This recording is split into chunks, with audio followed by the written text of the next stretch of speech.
Hello and welcome, Democrats and Republicans and independents, liberals, minarchists. But we're all Democrats, aren't we? Democrats with a small d. The idea of voting for who our leaders are so that we can change them by pacific means if we don't like them. Well, I hope we do, because that's the Western liberal mind virus that, like all viruses, wants to survive and replicate, and so we hope to spread around the world. Isn't it? Democracy.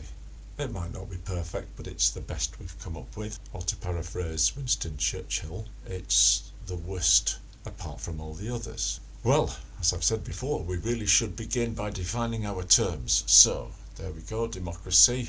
I've more or less outlined the basic idea already, and it has various forms. Well, it looks like it's got quite a lot of forms. In the UK, currently, they operate a first-past-the-post system, which to my mind leads to a lot of wasted votes and incites tactical voting.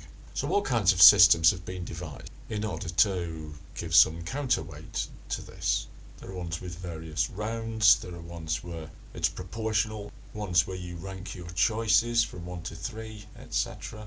But the basic principle's there, isn't it? You queue up, you put your X on the paper, you put it in the box, and it gets counted along with everybody else's. And whatever system you use, the one that gets the most votes wins, doesn't it? Well, not always. Back in March of 2016, there was an online poll to propose the name for £200 million worth of polar research ship.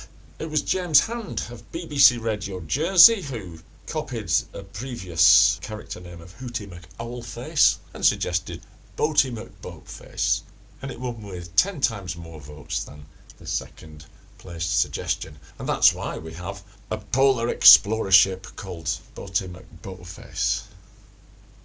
Oh, we don't? Oh no. Oh. Somebody decided better and said, look, you can't call it that. I mean, it's just a silly name, isn't it? So they decided to give the name to one of the submarines that is being carried on the boat, which is now the Sir David Attenborough, ploughing its scientific way through the polar regions. I was a little bit shocked by this. Scandalous, I thought.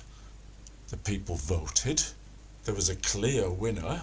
And somebody decided they didn't like the results, so they overturned it. Isn't that what Donald Trump tried to do? And actually, without going so far, Hillary Clinton before that.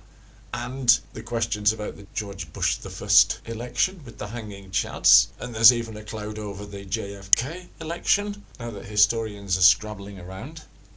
But we don't be like those Americans or people living in tin pot dictatorships. We respect democracy, we respect the winner. That's why the boat should be called Boaty McBoatface. That's why Rishi Sunak shouldn't be the Prime Minister of the United Kingdom, as he is at the moment. Why not?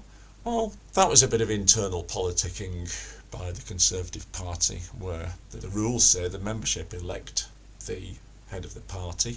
And don't forget, the people vote for the party when they're voting in a general election. They don't vote for a particular presidential candidate.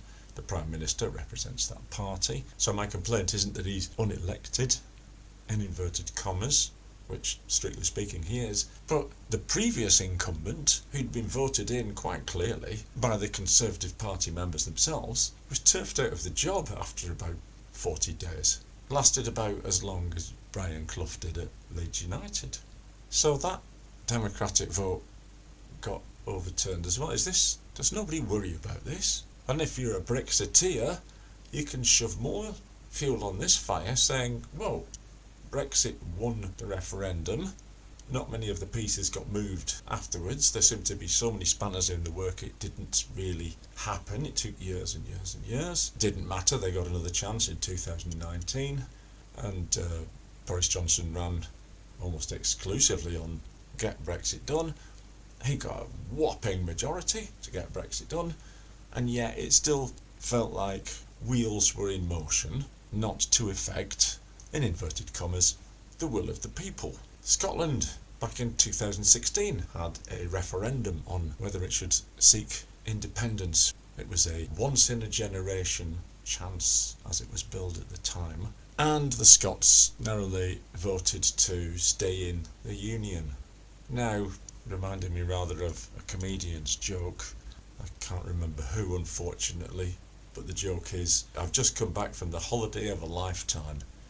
Never again. Yet here we are, still hearing about the need for a referendum in Scotland until you get it right.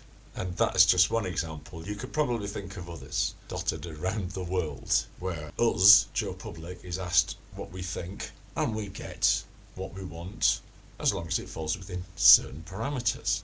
Of course, underlying this is the idea that there's a right and a wrong. I mean, some people, and I personally know, say that they would override principles of democracy in order to impose a system of government that they saw as more just. I believe they're known as tankies. And sadly, predictably, we get the people coming out in Argentina to protest against their newly elected president. Have we lost the old British spirit of play up and play the game? If you lose, you lose. You go back, you gather your forces, you come back, and that's the beauty of democracy, that you can do that. Unfortunately, that relies on persuading the public, which relies on psychology, which relies on control of media. There are all kinds of cracks in the democratic ideal. Plato didn't like the idea. Nietzsche wasn't too keen. But like it or lump it, I think voting is still the best we've got. When I was a child, the children's programme Blue Peter began to have lots of pets, and one of the ways of naming the pets was to ask the public their ideas for a pet's name. Now, to be honest, I can't even remember the voting system, but what you could say is that the name of the pet genuinely came from one of the children that watched the programme. I'd be very happy to hear it read out as the winner, and the little dog would be called that from then on. It was the right answer. But of course it wasn't the right answer until that very instant when it was declared the right answer. There was not a list of choices and the public had to vote on the most popular name. No, it was simply which one they liked the best. So you might say, well yes, it did abide by some kind of criteria, as in being to the presenter's liking or the producer or whoever it was. But at the end of the day, you couldn't say it was the right answer in the same way that you could say the right answer to 2 + 3 is whatever it is. And I suggest that we should view democracy in that way. There isn't a right answer out of the candidates proposed, but whoever in a fair election gets the most votes in a democracy is the right answer. And just in case the right answer isn't clear, sometimes the general public have to be helped along.